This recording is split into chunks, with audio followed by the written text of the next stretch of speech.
एक बार फिर से आप सभी का मेरे YouTube channel ABC Sunil sir विज्ञान की पाठशाला में स्वागत है।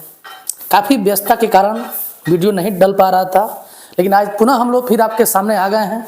आइए हम लोग एक कॉन्सेप्ट को देखते हैं।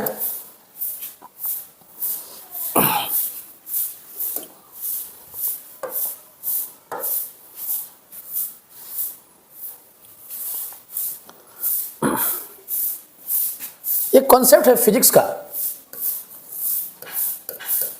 ऊष्मा गतिकी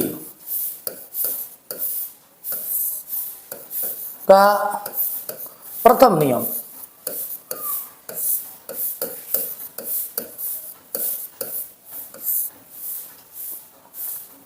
इंग्लिश में इसको हम लोग कहते हैं फर्स्ट लॉ ऑफ थर्मोडायनेमिक्स।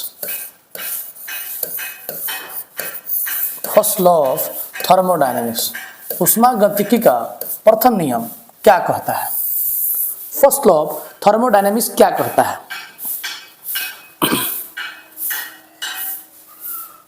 ऊष्मागतिकी का प्रथम नियम यह है कि यदि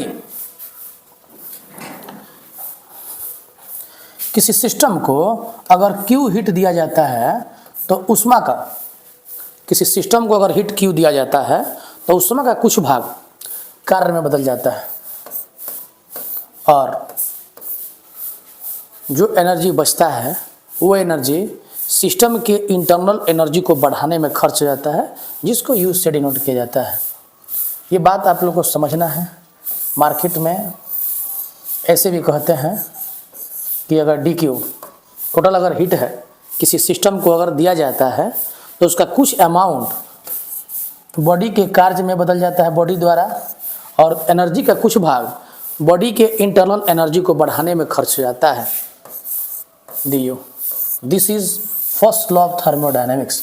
और इस फर्स्ट लॉ ऑफ थर्मोडायनेमिक्स को हमको और अगर बेटर तरीके से समझना है तो मैं बतला दूं कि मार्केट में मान लिया जाए कि 100 रुपया लेके हम लोग जा रहे हैं, 100 रुपये लेके जा रहे हैं। 100 रुपये में 70 रुपये का सामान खरीद लेते हैं और जो 30 रुपया बचता है ना वो अपने अंदर अपने पर खर्चा कर लेते हैं, यानी कि 30 रुपया।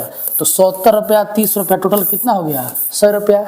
तो मान लिया जाए कि किसी सिस्टम को अगर टोटल हीट अगर Q दिया जाता है तो उसका कुछ अमाउंट जो है 70 रुपया में, 100 रुपये में 70 रुपया, यानी कि ये वर्क हो गया।